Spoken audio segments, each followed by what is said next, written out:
We're here talking about relationships today and destructive relationships. Now, obviously, there's a big difference between a relationship where someone can just be difficult versus where the relationship is very destructive. Can you tell us a little bit about the difference? Sure. I've had to realize that not just professionally, but personally, I lived in a destructive relationship with my mother. And even as a Christian counselor, as a coach, as a Christian for, over 10 years, I just felt it so difficult and destructive to work with my mom. She would not listen to anything I said. She would not respect my feelings or my boundaries. And sometimes it can be really difficult to know how to handle that biblically. How do you deal with someone who's destructive with you? It's not just difficult. It's not just a personality difference. It's not just a difference in values. It's a blatant disrespect or abuse of you as a person. And usually you begin to know the difference because you feel it.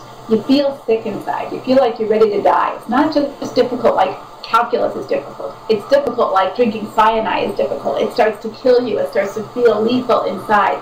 And so one of the first signs I just ask people when they're in a relationship problem is, how does it feel to you? Do you feel like you're being challenged, or do you feel like you're being smothered? And that's the first sign. But I think some other signs between a difficult relationship and a destructive one is that when you're in a difficult relationship with someone, you try to talk to them and you have some disagreements, you have some personality differences, but you still can work it through, you still honor each other, you still respect each other. But in a destructive relationship, there's this repetitive pattern of behaviors or actions or attitudes that result in tearing you down or inhibiting your growth. And it's also accompanied by a lack of awareness, a lack of remorse, and a lack of personal responsibility. So these things happen over and over again. So you can't decide a relationship is destructive after 1 week of being in a relationship with someone. It's a pattern of behaviors that happens over and over and over again. And over time, it's being destructive to you. Now, what would you say are some of these kinds of patterns? Okay, some of the patterns that we want to look for, there's actually 5 different kinds of destructive relationship patterns that I as a counselor and other counselors would look for. The first is obvious whenever there's any kind of abuse going on, physical abuse, sexual abuse, but also spiritual abuse, economic abuse, verbal abuse, mental abuse. You can't have a healthy relationship with someone when you're afraid, when you're not safe. And so whenever there's any kind of abuse going on in a relationship, it is automatically considered destructive. So most people would consider that obvious, but there's some other less obvious signs of destructive relationships that I'd like to just bring your attention to. One is when someone is controlling over you. Maybe they don't use any kind of verbal abuse.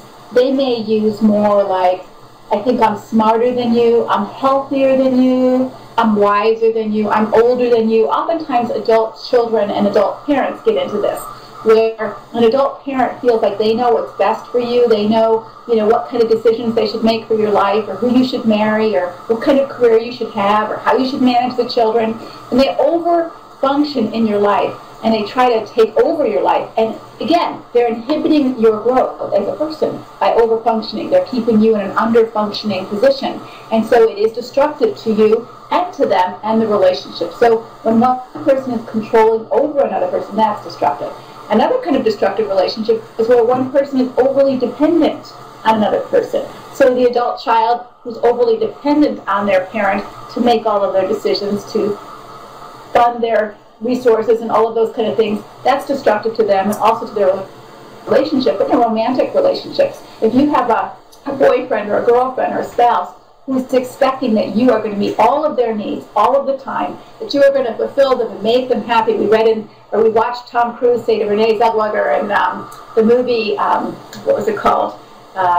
Jerry Maguire, you complete me. And it's so Hollywoodish, and we think as women we need someone to complete us, or we're so intoxicated when a man says, you complete me, I can't live without you, you're everything I need.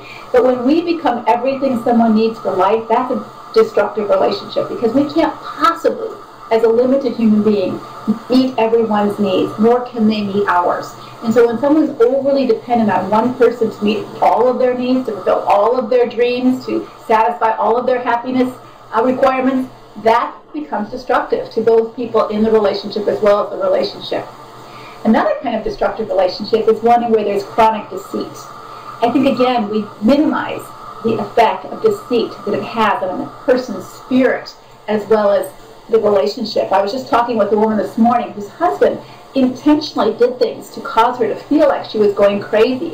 He would put things around the house, or she would put things around the house, and then would take them and hide them and put them other places. And then she'd say, "What happened to these things?" And he'd say, "Well, you must be forgetful. I think you're losing your mind." And then they would show up someplace else. And finally she began to catch on to what he was doing.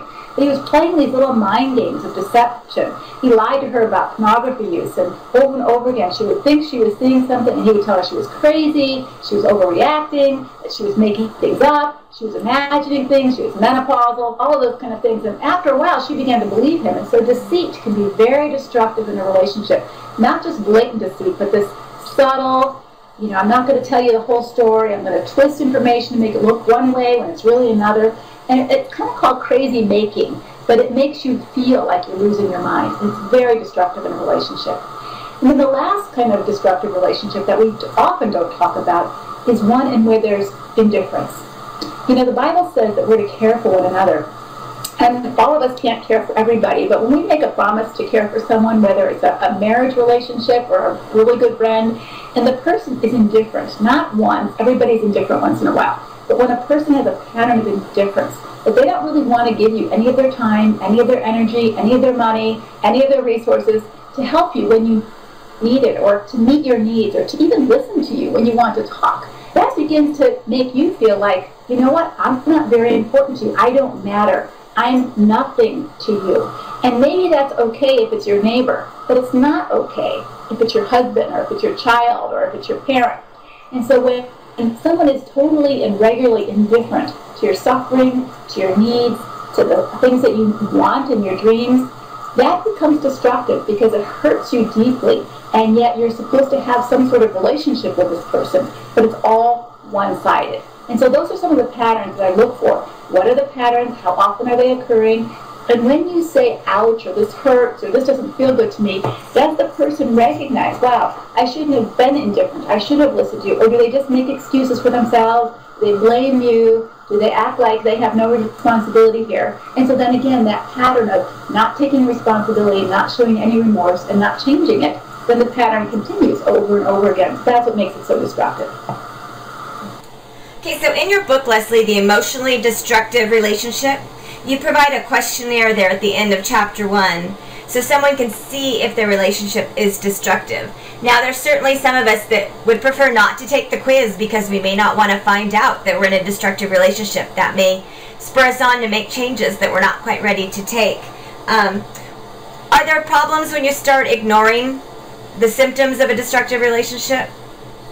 I do think there can be a lot of problems when you close your eyes and you don't want to see it. It's sort of like when you're getting sick. Pain is instructive. And when you're not feeling well, your body's telling you something's wrong, pay attention. And it's really much better for you to take action right away and go to the doctor and figure out, I've got an ulcer, or I've got a gallbladder problem, or I'm going to have a heart disease, or I'm having a breast lump. Whatever you're having, it may be unpleasant to face, but if you refuse to face it, it doesn't go away. It only gets worse, right? So in the same way, when you ignore the relational pain in a relationship, and you start putting it under the rug, or you ignore it, or you want to close your eyes and pretend it's not really there, it's not going to go away. It just gets worse. And it gets worse physically. I'm sure with Invisible Only, you know the toxic effects of destructive relationships on someone's body. Study after study after study show the toxic effects of stress, of resentment, of pain and anger that's unresolved, of grief that's not processed. And so when you live in this environment continuously, you're not doing your health any favors. But in addition to that, the effects go beyond just your health. It affects your children and the way they see things and what's normal to them. It's not just a personal thing, it's interpersonal, and it's intergenerational, the effects. It affects you mentally and spiritually, and your children, mentally, physically, spiritually. They've done studies on children who are growing up in an abusive household, and they find that these children, their actual brain development changes. Because when you're living under such high anxiety and high stress, when there's a lot of screaming and yelling in the home, it actually impairs a child from being able to process everything physically that they do too in their brains, and they're constantly living on high alert. and constantly shooting adrenaline through their system because of this anxious environment. Not good physically, not good for their educational development, not good for their mental health development. And so we can't ignore it. It's better that we face, even if it's unpleasant, so that we can begin to take action to do something to get better. So nice when things work the way they're supposed to. Yeah, that sounds fair. Yeah. Yeah.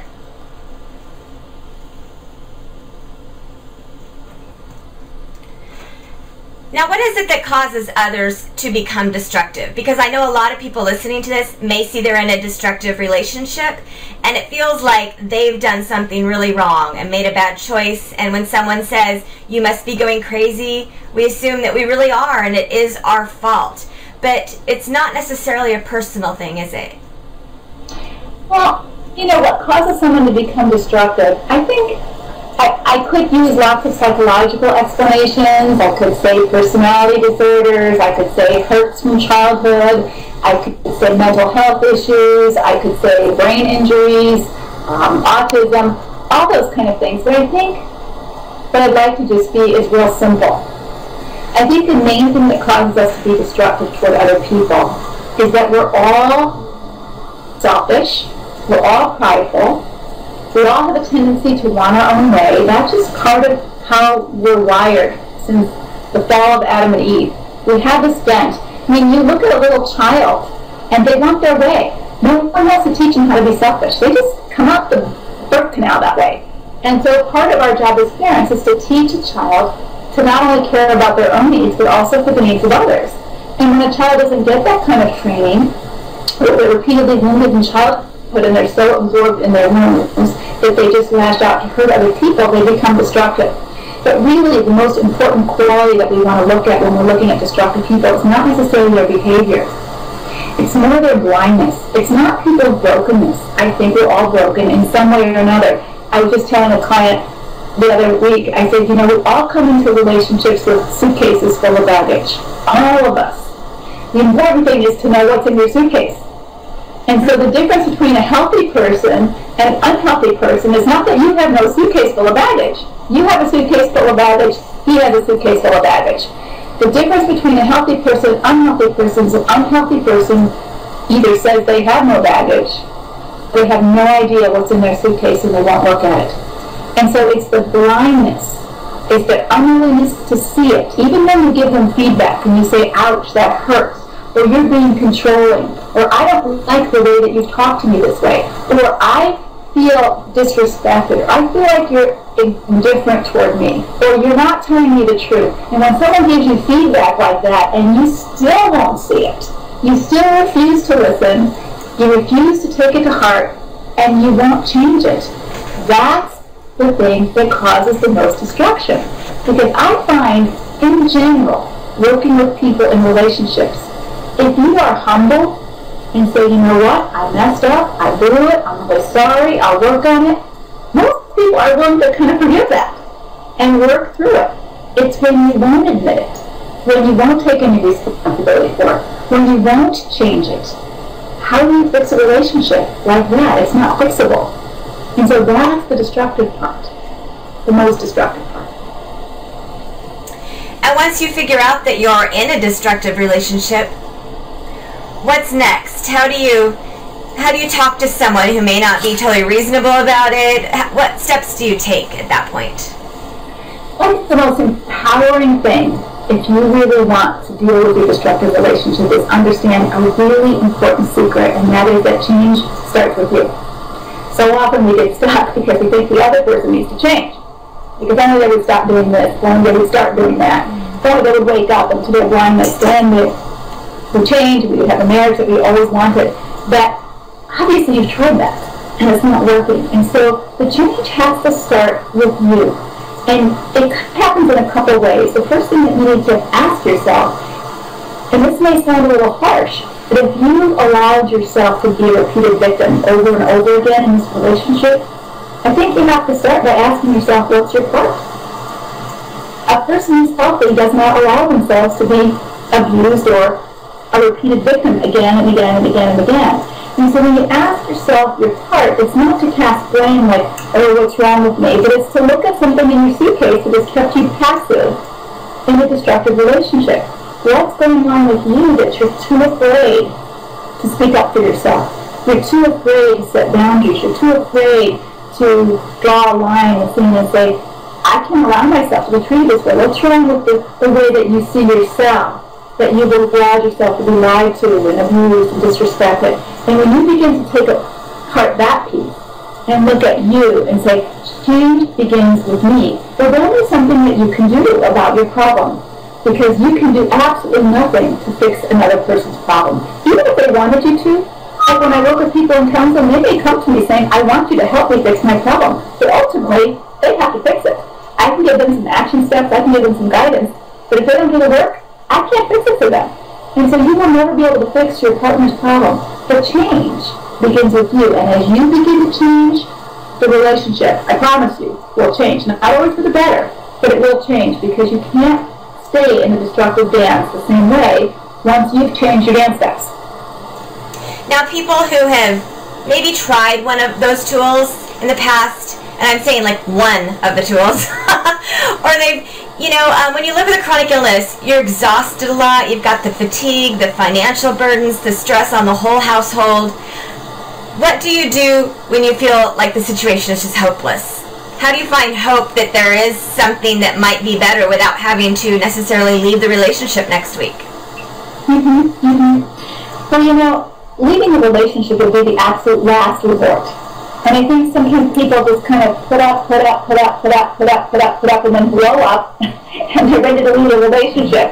And I've seen that in a number of cases. And so I would really encourage you to back yourself way back and say, maybe there's some changes I can make before I get to that step.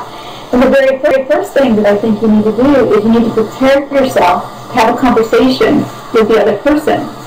But even before that, because some of you feel way too afraid to even do that, I think we go back to change starts with you. And let me just share with you my own process of this.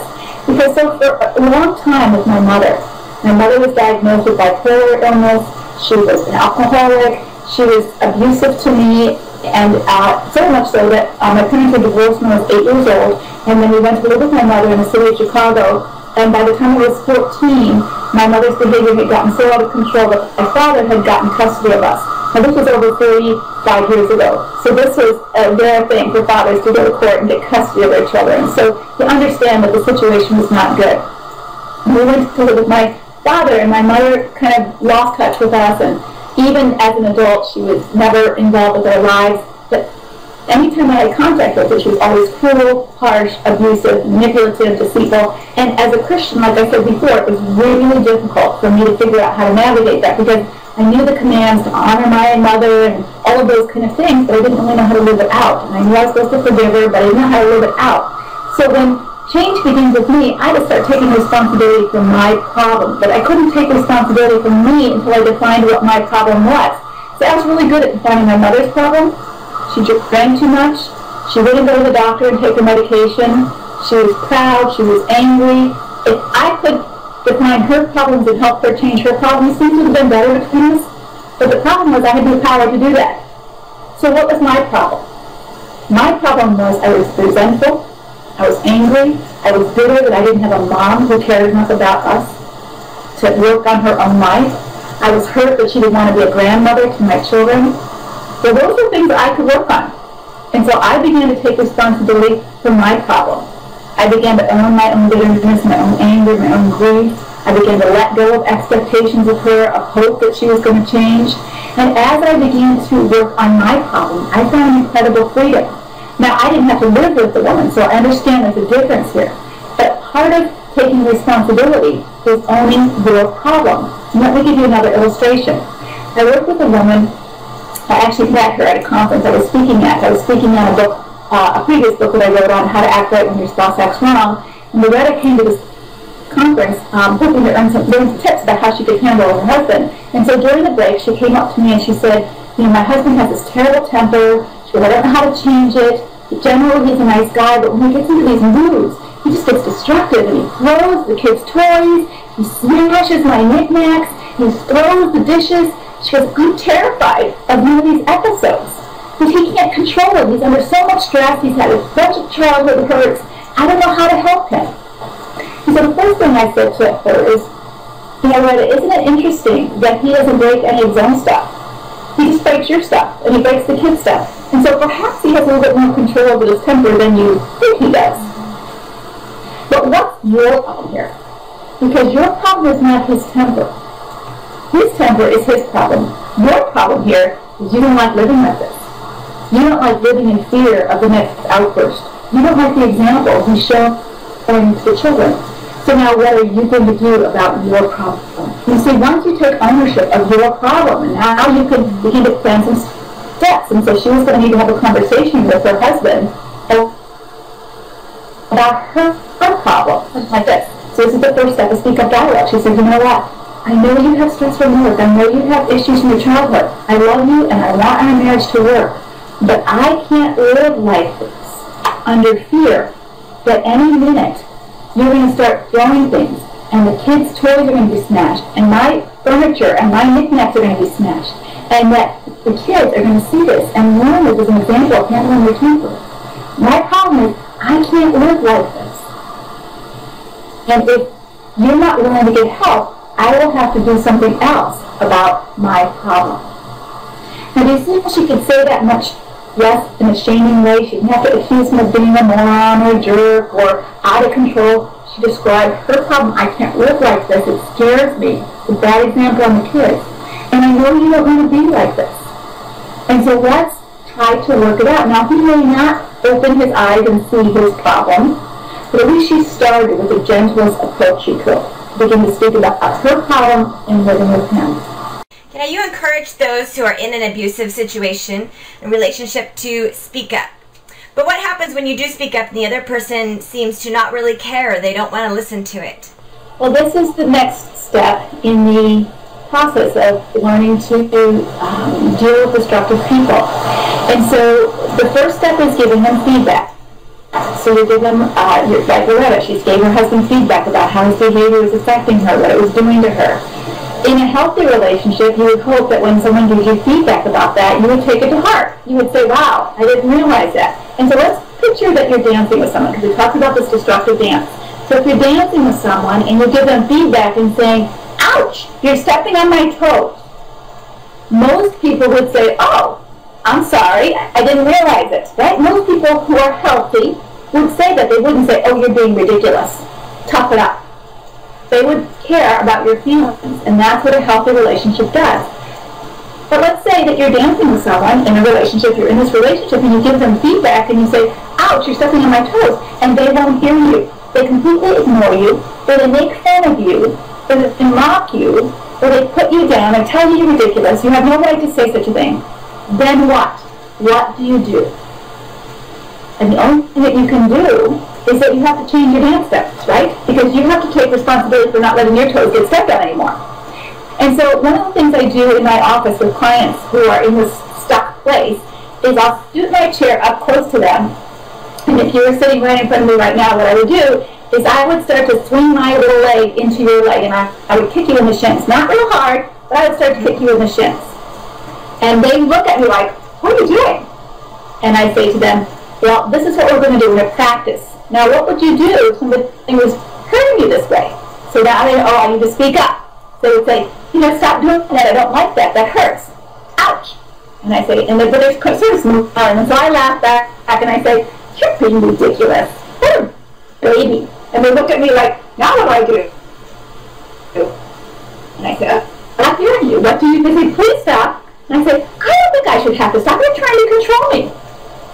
I can do what I want with my foot. How dare you try to tell me what to do? And they can all be fuddled. And they say, well, won't you stop? And I say, stop that. Do not argue with someone. Once they won't respect your boundaries, and they start making fun of you and telling you you're controlling for trying to ask them to stop, you're just asking them, then you need to take a different measure. And so the next step is that you stand up, or you step back, whatever you need to do to get away from them a little bit.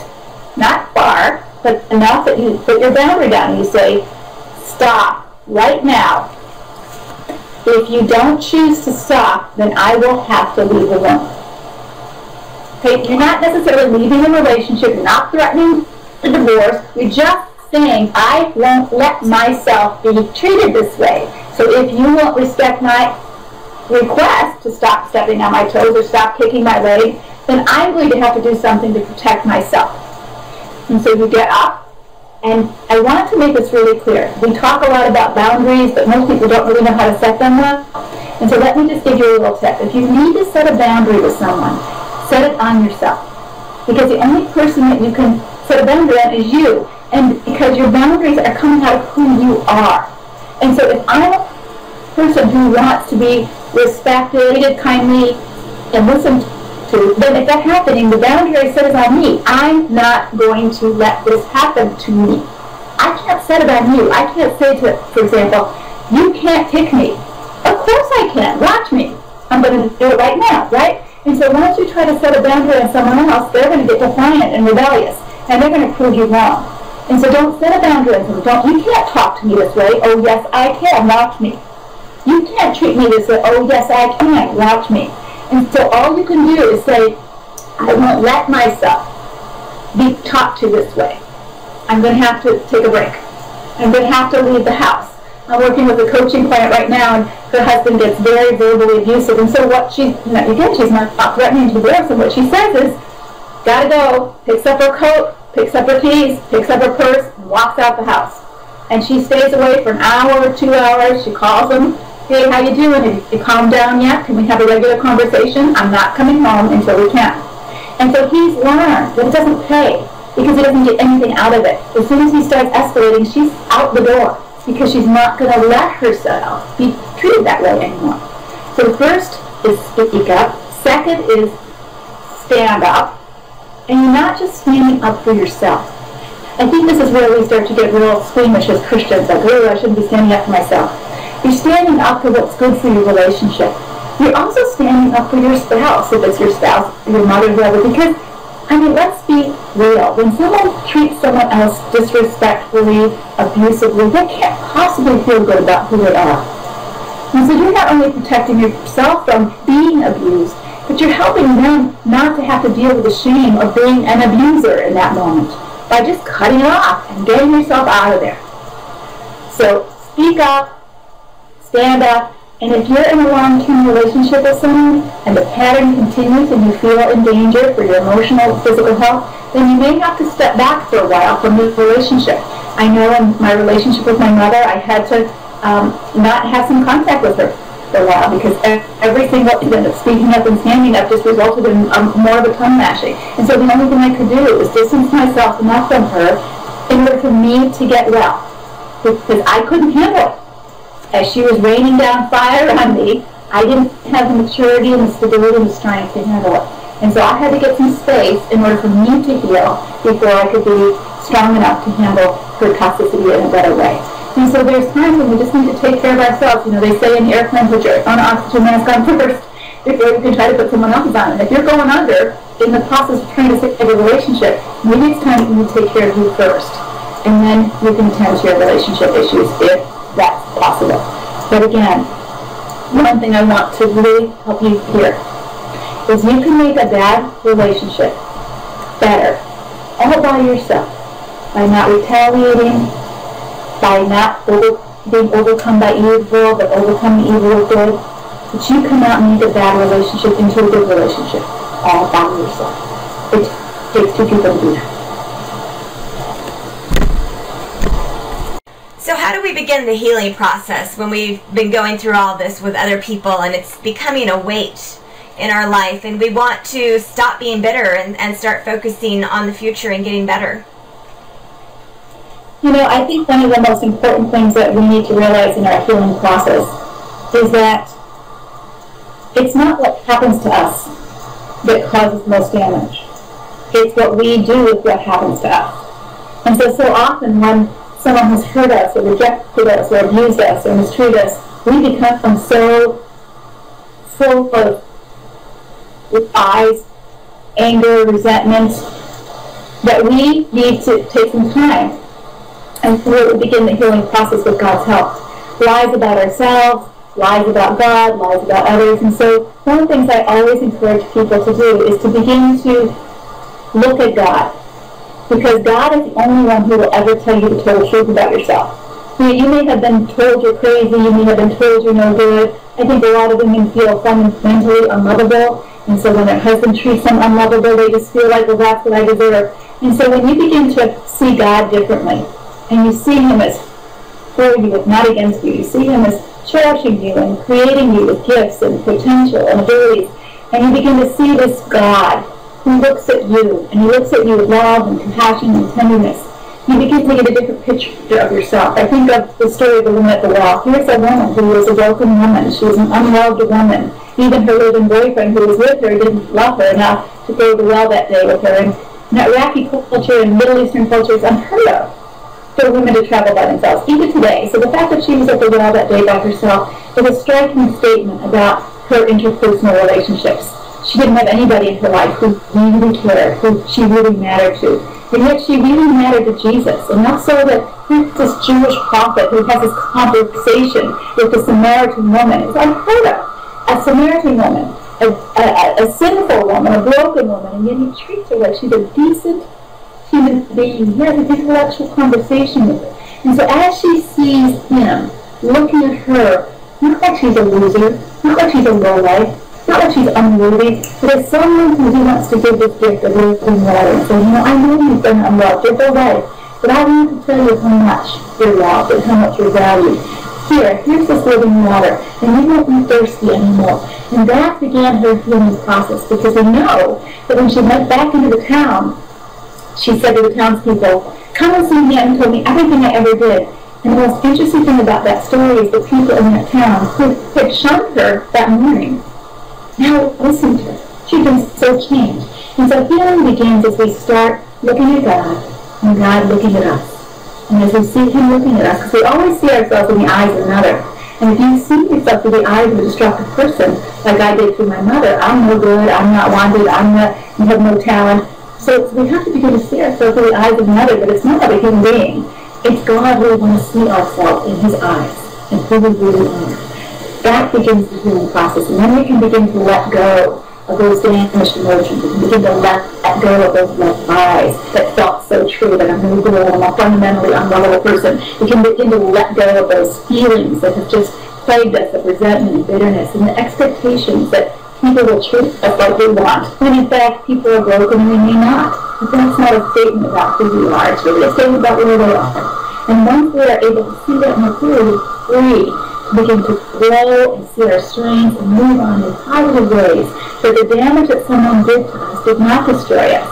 It made us stronger. And we're going to be able to use that to be more empathetic and caring to other people who will hurt also, because God never wastes any of our suffering. Thank you, Leslie. I'm wondering if you could just briefly tell everyone your website, and I know you have a book called The Emotionally Destructive Relationship that goes into depth of what you've been talking about, as well as a number of other books that they can find at your website. Yes, I've written a number of other books. One that would be particularly useful in conjunction with this is How to Act Right When Your Spouse Acts Wrong, as well as the book on happiness. Lord, I just want to be happy. Because that's a really difficult thing for us to learn, how to be happy in the midst of unhappiness in our life. How do we learn to let go of some of those negative emotions? And how do we learn to be content in the situation that we're in, even when we're not physically well or we've got other struggles? So my website is www.leslie, L-E-S-L-I-E, Vernick, V as in Victoria, VRNICK.com. And if you sign up on the box on the right-hand side, you will get instantly a free webinar that I did called Does God Want You to Be Happy? It'll help you just to see what this picture teach you about your emotions and your thinking, and how God does want you to be happy in some ways that you could get there. You also get a free newsletter that I send out twice a month that gives you a lot of good tips on healthy relationships and healthy living. So I hope to see you soon on my website. Thank you so much.